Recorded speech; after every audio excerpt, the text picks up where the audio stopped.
For every 5-star product on Shark Tank, there's one that's widely regarded as a 1-star that completely fails after the show. Starting with Scrub Daddy, a smiley face sponge that could change texture depending on water temperature. Scrub Daddy grew to become one of the most successful products in the history of Shark Tank. Invented by Aaron Krause, Scrub Daddy wasn't just a regular cleaning product. Cheese and mustard onto a glass stovetop and a stainless steel pan. I'm gonna take the Scrub Daddy, and you're gonna see it's just gonna attack right into that burned on mess, scrubbing it right off. And remember, I'm just using water here. There's no chemicals at all, and it's gonna cut right through that. It won't scratch any of your surfaces, but it will clean them beautifully. Now, but when Aaron pitched his innovation and investment offer of $100,000 for 10% equity, the Sharks thought the idea was ridiculous, so they just laughed about it. And that smiling mouth, that cleans spoons, knives, forks, spatulas, even large serving spoons on both sides at the same time. Afterwards, they raised objections to the long-term value of Scrub Daddy, and eventually 2 sharks dropped out of the deal. However, unlike her fellow sharks, Lori Greiner, also known as the Queen of QVC, silently listened as Aaron Krause presented his pitch. Soon after, she made a mind-blowing offer without agreeing to partner with Damon. $100,000 for 30%. I will get you into infomercial right away, and I'm pretty confident that we could get this into all retail stores across the country within literally weeks. Once the Queen of QVC made her offer, the other 2 sharks tried to step up their game, and this is where the bidding war began. I want you to give me 50 cents on every unit sold until I get the 100K back. Then it drops to 10 cents in perpetuity. Sweeten the pot a little bit. I'm gonna give you $150,000 for 25%. I'm changing my offer, actually. $100,000, but for 25%. The battle gets more interesting as Damon upgrades his offer and Lori counters. As a result, Damon drops out of the deal. At this point, Aaron is confused on which offer to go for, as both seem enticing. Seeing his hesitation, Lori threatens to walk out of everything if Aaron doesn't immediately make a decision to go with her, and Aaron responds. would you consider coming down to 20?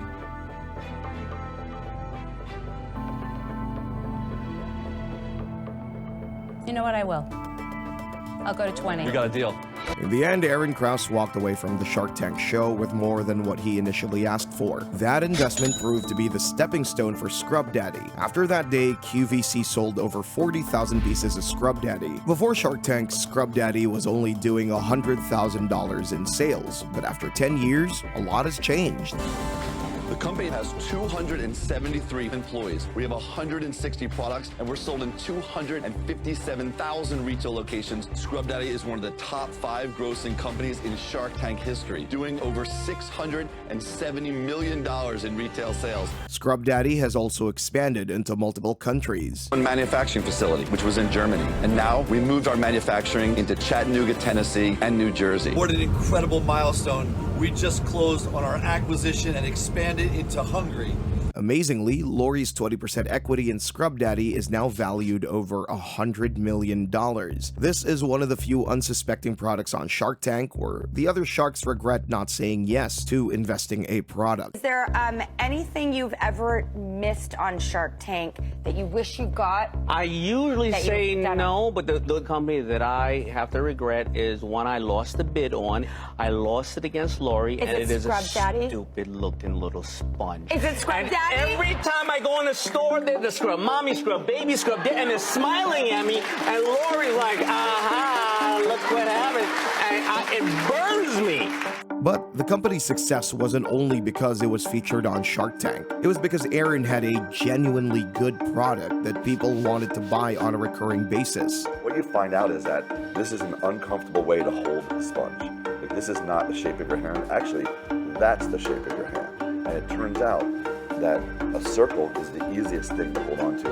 I could clean the silverware on both sides. I took a knife, cut the smile, put the spoon in, squeezed and pulled it, and I could hear the angels start to sing. A lot of people have positive things to say about Scrub Daddy. I always thought they were stupid until I got one for free when it was bundled with some dish soap. Haven't looked back since. Yes, once we went to Scrub Daddy, we never went back. Some customers even testified to the durability of Scrub Daddy compared to other sponges. And the best part is that Scrub Daddy helps them clean easily. I love Scrub Daddy and Scrub Mommy. They last a lot longer than the green and yellow sponges. Checking the website for the best thing testing, Scrub Daddy is ranked #1 in home supplies. The customers' average reviews are about 4.7 stars, with over 96% of people highly recommending it. Scrub Daddy did extremely well in the market and is estimated to even do better in the future. However, this next Shark Tank product is the complete opposite. Charles Yim initially appeared on season 5 of Shark Tank when he pitched Breathometer, a portable breathalyzer. Simply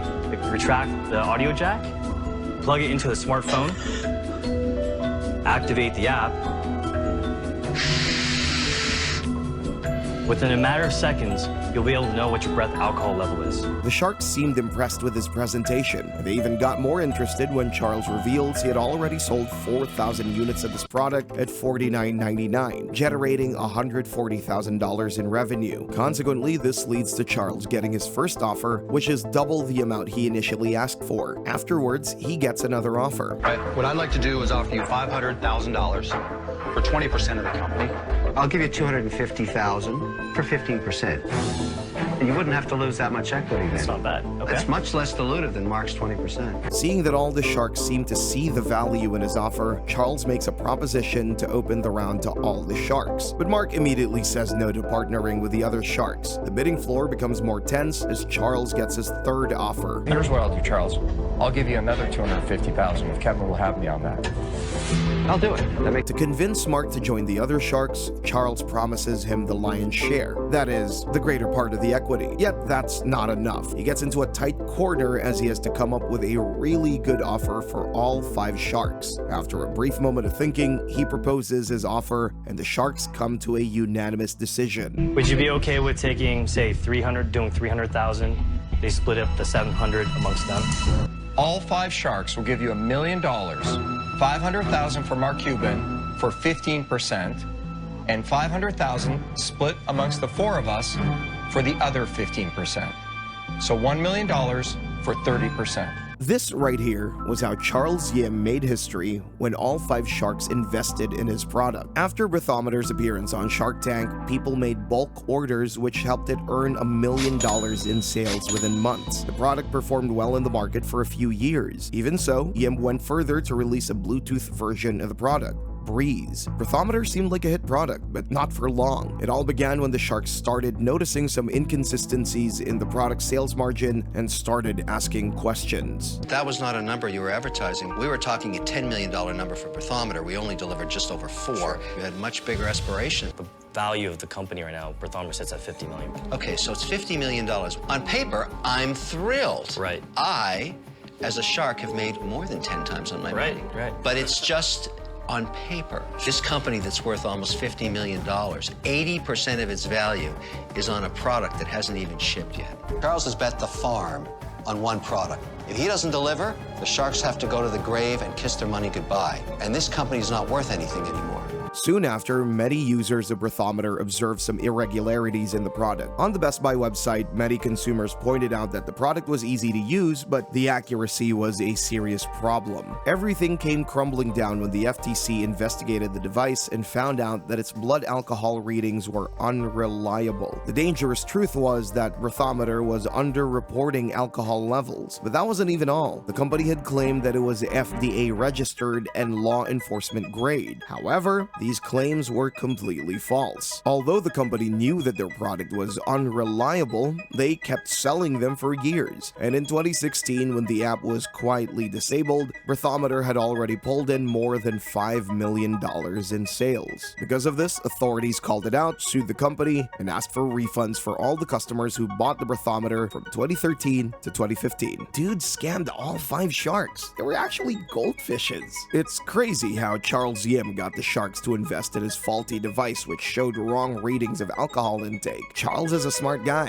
He had to intoxicate the sharks first before making the deal. This way, the sharks couldn't think clearly. The sharks were furious about the failure of Breathometer. In a podcast, Mark Cuban called the Breathometer his worst investment on Shark Tank. In addition, he exposed something Charles did that was a major factor to the downfall of his product. In the end, the sharks lost $1 million on this deal, but our next 5-star product, DropStop, was a game changer. When Mark Neuberger and Jeffrey Simon, two best friends, walked into the Shark Tank stage in 2013, no one imagined that their simple but innovative product called DropStop would become one of the best-selling products on Shark Tank. DropStop was a product designed to solve a major relatable but annoying problem in cars. The first of its kind, original, patented safety device designed to once and for all block that pesky yet ever so dangerous gap between your car seat and center console. DropStop is universal to fit any car or truck.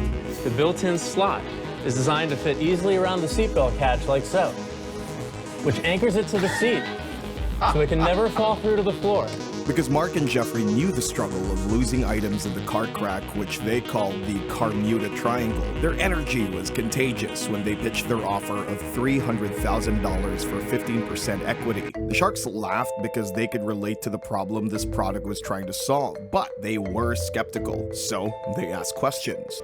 How much money is there in solving the Carmuda Triangle problem? We have actually sold over 260,000 units. How many dollars did that equate to? We have had gross sales since we opened our doors in 2009 of $1.3 million. Where are you selling this? We sell on our website, we sell through the catalogs, and Mark, where's the other big one we've been working on? Well, we've actually had 42 shows on QVC. What's it cost to make these and what do you sell them for? Our cost to us is $4. For one or two? For a set of two. $2 a piece. After hearing enough, three sharks eventually made their decision. I'm not a believer in the product. I'm not the right investor. I'm out. It's not something that I believe in. And Lori's the right person for that. So if I could add value, I would, but guys, I have to say I'm out.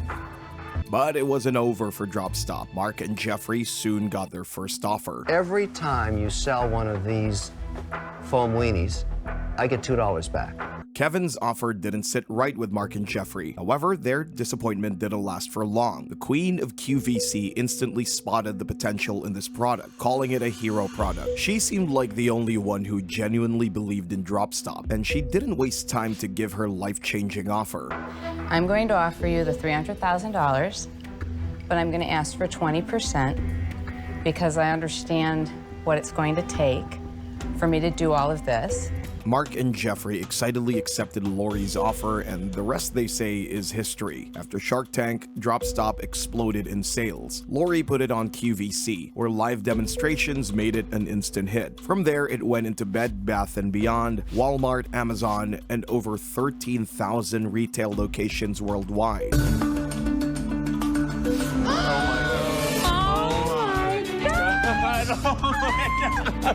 Not only did we get into Walmart, but we got into 3,500 Walmarts. That was an order valued at $2 million.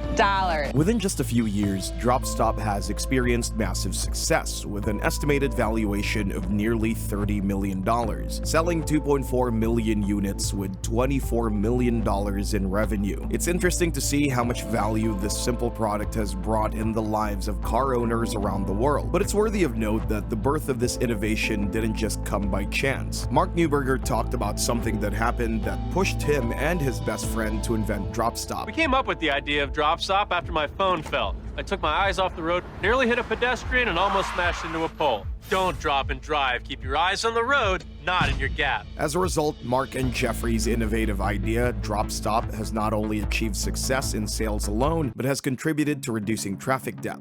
To prove this, the Los Angeles Police Department tested DropStop in police vehicles, and afterwards, they invited Mark and Jeffrey to talk about the results they found. Apart from the police, other users of DropStop have a lot to say about the product. On Amazon, customers say the gap filler works well, is easy to install, and fits nicely in the car. Customers consider it well worth their money. Works well, installs easily. I also am enjoying the iPhone Sticky Pad. This product does what it says. It stops everything from going in between your car seats, and it looks nice too. Very well made and very easy to install. No longer any french fries or loose change between my seats. I highly recommend this. DropStop has also been featured in expert and editorial articles like CNN Underscored and /Gear. Since getting it, I have not had to gather up an embarrassing amount of gunk underneath my car seat or my husband's. It's definitely a game changer for occasionally messy families like mine. She even revealed the reason why she was motivated to invest in the product.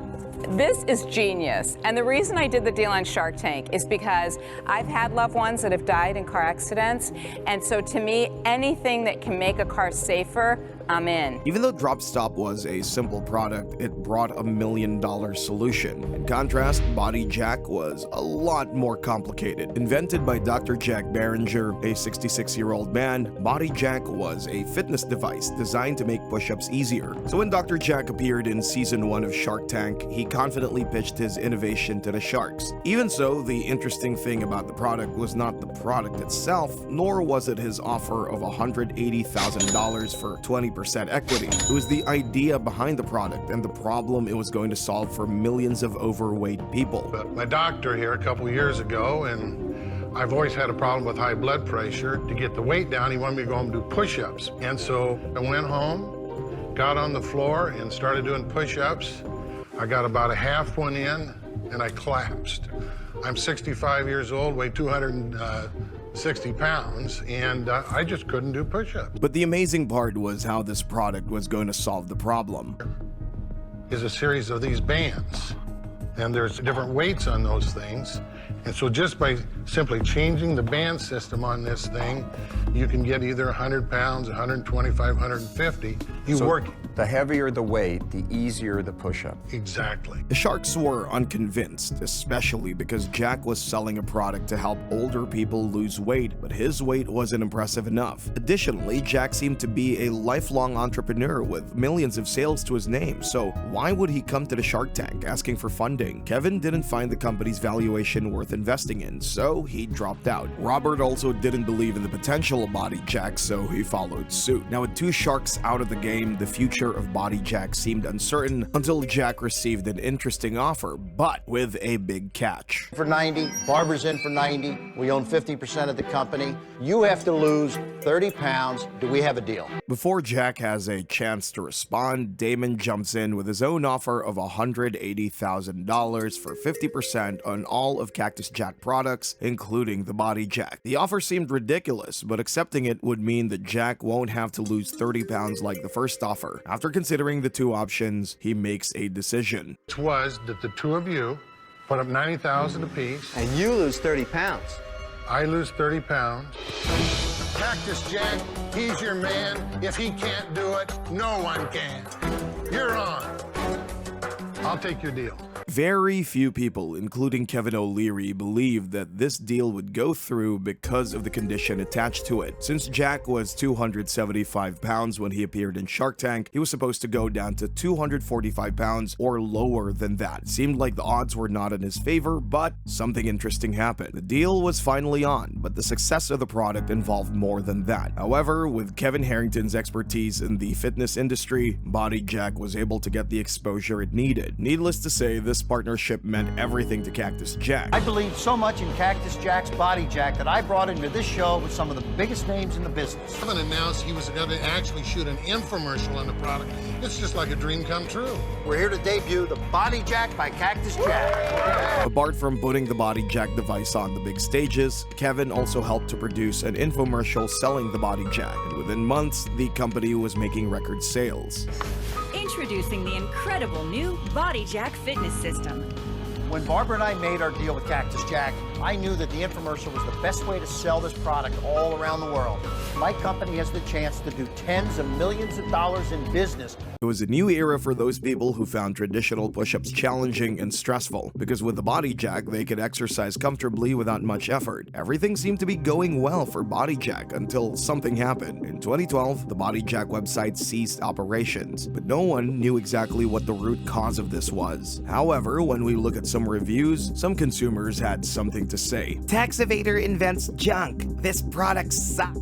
It wasn't a very comfortable position for me during my trial run because I felt as though my shoulder region was engaging more than my chest area. I'm not sure that the machine was designed to accommodate a large variety of body types. In a nutshell, I would strongly recommend using other methods to assist in improving push-ups before shelling out cash for this Cactus Jack invention. Apart from the consumers, the sharks also had a negative review about Body Jack. In an interview with Forbes, Barbara Karukin talked about her worst investment on Shark Tank. She didn't mince words when she gave her answer. My worst was investing in a fast-talking cowboy selling exercise equipment who needed to lose 50 pounds. Instead, he lost my $50,000. Just like how Mark called the Breathometer his worst investment, Barbara's worst investment was Body Jack. However, Lori, the queen of QVC, has something different to say, especially about Squatty Potty. When Bobby Edwards and his mother, Judy, walked onto the Shark Tank stage, they pitched one of the strangest products the sharks had ever seen. They called it Squatty Potty, a simple but interesting product that was going to solve colon problems that many people were ignorant about. We have a muscle called the puborectalis muscle that wraps around the base of our colon, forming a kink.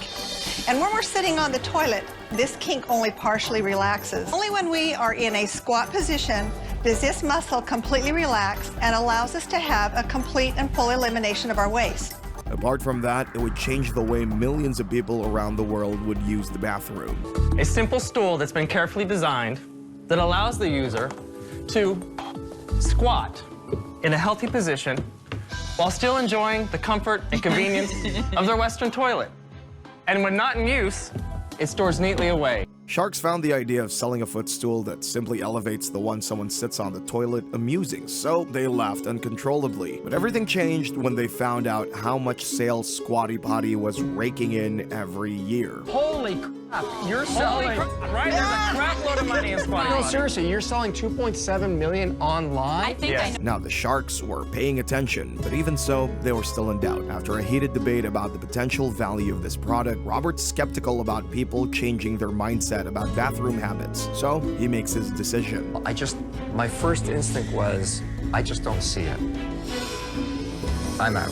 With one shark out, the other sharks still have reservations about the deal, especially because Bobby and Judy had requested $350,000 for 5% equity, and the offer alone was not significant enough for any of the sharks to jump in. As a result, Bobby and Judy get an offer from Kevin and Lori, who both countered by asking for 10% instead of 5%. Bobby counters by increasing the amount to $700,000 for 10%, but Kevin disagrees. He does the same for Lori, asking for $500,000 for 10%, but Lori disagrees as well. Because of Bobby's back and forth presentation, Mark seems upset. Talking about wanting to get value for where you see the company going, and that's why you think it's worth $7 million. Then you talk about, boy, if only you had a shark who could get your calls taken, who can help you get in retail. So you're obviously not valuing that, because if you truly did value that, you would not say, look, we're already to 7 million. You would have a value assigned to that that could take you to 14 or 21, and you wouldn't argue about 5%. I'm out. And Barbara feels there's something off about Bobby. I trust your mom. But you're hopping and weaving a lot, I feel, and it's making me more nervous as I listen. I'm definitely out. Because of some of the sharks' distrust, Judy assures the sharks that Bobby is trustworthy and that he's just being excited. Bobby also apologizes for coming across as confused, but with 3 sharks out of the game, the stakes are high, and Bobby and Judy have to make a decision fast, otherwise they leave with nothing. We're gonna take Lori's offer. There you go. Great. I think I know it helps a lot of people. I do know that. Yeah, I know that this really works. It does work. Lori's deal was the game changer for Squatty Potty. Because of her QVC connections, Squatty Potty sales exploded. That night, 158,000 people visited the Squatty Potty website, and within 2 days, the company had made over $1 million in sales. Afterwards, Squatty Potty sales skyrocketed. All these new products, all this new creativity, it's taken the brand to a whole new level. We've now sold over 4.5 million Squatty Potties. Squatty Potty's partnered with over 20 major retailers. We're also in 20 countries all over the world. We've now done $175 million in sales since Shark Tank. It's crazy to think that the other sharks didn't believe in Squatty Potty. They all thought it was a joke, but seeing its success, Lori could proudly say this about the Squatty Potty idea. It's one of Shark Tank's most successful stories ever. And here's what someone had to say about Lori's gift in spotting hero products that perform absolutely well in the market. Lori has 4 of the top 8 Shark Tank investments. She truly is the best shark. It's easy to agree with this statement. However, that's not the only interesting thing about the story, especially if we look at some of the customer reviews on Squatty Potty. On Amazon, many customers gave it a 5-star product rating, with one user describing it as life-changing. Will never potty any other way again. Can't imagine life without this simple yet brilliantly effective product. Purchased this back in 2020, still in use, still doing its thing. I do feel it helps make the movements flow smoother. Because Squatty Potty is truly a good product, as of recent estimates, the company's net worth is over $50 million, with millions of products sold worldwide. Consequently, Lori's 20% investment value in Squatty Potty is around $10 million.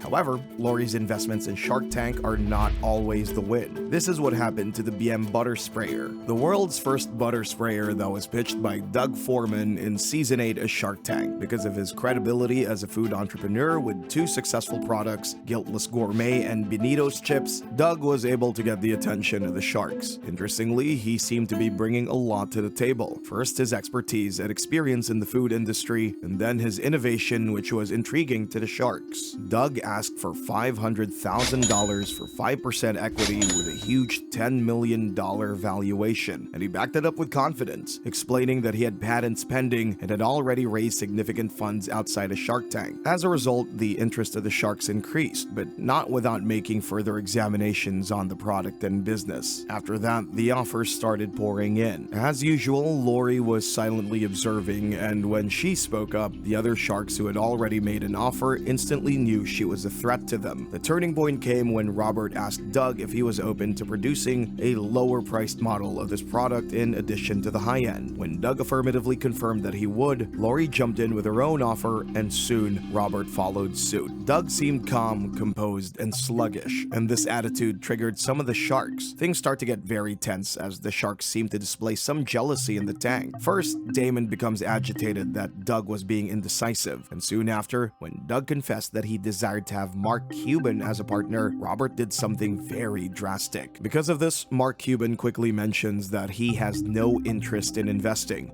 And as a result, Doug is only left with 2 offers on the table. Kevin's offer of $500,000 for 15% and Lori's slightly modified offer of $500,000 for 14%. Which one would he pick? After securing an investment, as is always the case, BM Butter Sprayer initially did very well in the market. Doug Foreman mentioned that he had received a huge amount of interest for BM worldwide and also revealed that he was already working on other products. However, a spokesperson soon revealed a secret about the deal Doug secured with Lori Greiner. Lori Greiner has no affiliation with this company. She did not make an investment after the Shark Tank episode aired because they did not have a working prototype during due diligence. So Lori passed on the deal, said Dan Greiner, Chief Operating Officer of Lori Greiner Companies. But things only got worse. Just 5 months after BM's appearance on Shark Tank, something else happened that was reported by KView. An Austin entrepreneur swam with the sharks, survived, and got an offer.